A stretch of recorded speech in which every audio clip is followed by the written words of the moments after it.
আসসালামু আলাইকুম। আজকে আপনাদের সাথে শেয়ার করব ছোলার ডাল দিয়ে গরুর মাংস রান্নার রেসিপি। ভিডিওটি প্রথম থেকে শেষ পর্যন্ত দেখতে থাকুন। এখানে আমি ছোলার ডাল পানিতে ভিজিয়ে রেখেছি 3 থেকে 4 ঘন্টা। ধুয়ে এখন পরিষ্কার করে নিয়েছি। 1 চামচ হলুদের গুঁড়া দিয়ে ছোলার ডাল সিদ্ধ করে নেব। এখানে নিয়েছি আমি গরুর মাংস। মাংস ধুয়ে পরিষ্কার করে নিয়েছি।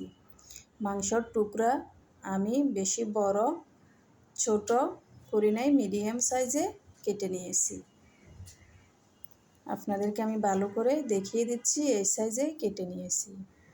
মাংসর সাথে আমি কয়েক টুকরা চর্বি নিয়েছি, কয়েক টুকরা মাংসের হাড় নিয়েছি, না হলে ডালটা মজা হবে না।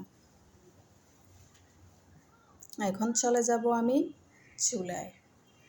চুলায় কড়াই বসিয়ে দিয়েছি, দিয়ে দিয়েছি পরিমাণ মতো তেল, দিয়ে দিচ্ছি 3 টুকরা দারচিনি, 3টা এলাচ আর একটা তেজপাতা, 3টা লবঙ্গ, দিয়ে দিচ্ছি পেঁয়াজ কুচি। এখন আমি ভালো করে নেড়ে ছেড়ে দেব।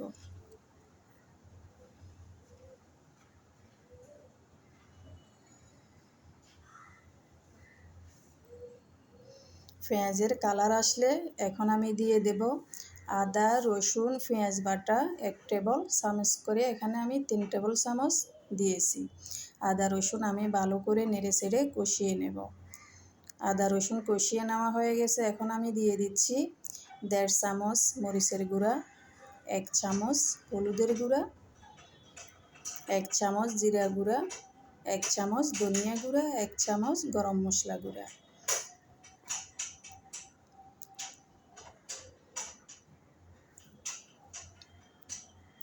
ভালো করে নেড়ে ছেড়ে দেব।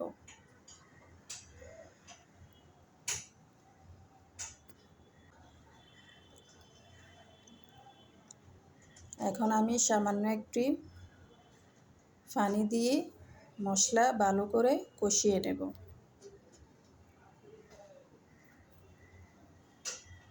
ভালো করে নেড়ে ছেড়ে আমি মশলা কষিয়ে নেব। যত মশলা কষানো হবে রান্নার স্বাদটা বেড়ে যাবে। আমার মশলা কষানো হয়ে গেছে। এখন আমি এর মধ্যে দিয়ে দিচ্ছি গরুর মাংস। গরুর মাংস দিয়ে আমি ভালো করে নেড়ে ছেড়ে দিচ্ছি।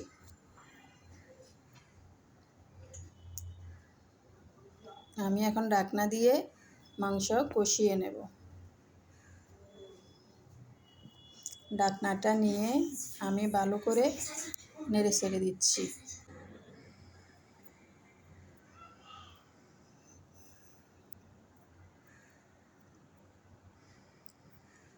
আবারও আমি ঢাকনা দিয়ে কষিয়ে নেব। আমার কষিয়ে নেওয়া হয়ে গেছে মাংস। এখন আমি এর মধ্যে দিয়ে দিচ্ছি সিদ্ধ করে রাখা ছোলার ডাল। ছোলার ডাল আমি ঢাকনা দিয়ে কিছুক্ষণ কষিয়ে নিয়েছি। আবারও আমি ভালো করে নেড়ে ছেড়ে দিচ্ছি। এখন দিয়ে দিচ্ছি আমি পানি। এখানে আমি 2 কাপ পরিমাণ পানি দিয়ে দিয়েছি। আবারও আমি ঢাকনা দিয়ে কিছুক্ষণ রান্না করে নেব। এখন আমি দিয়ে দিচ্ছি 5টা কাঁচামরিচ, দিয়ে দিচ্ছি লবণ প্রথমে দিই নাই, আপনারা লাস্টে দেওয়ার চেষ্টা করবেন।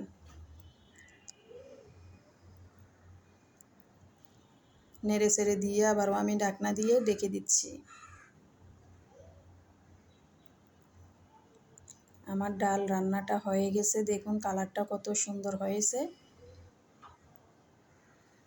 তা আপনাদের কাছে যদি আমার ভিডিওটি ভালো লাগে আপনারা আমাকে কমেন্টে জানাবেন, আর আমার চ্যানেলটি সাবস্ক্রাইব করে দিয়ে আমার পাশে থাকবেন।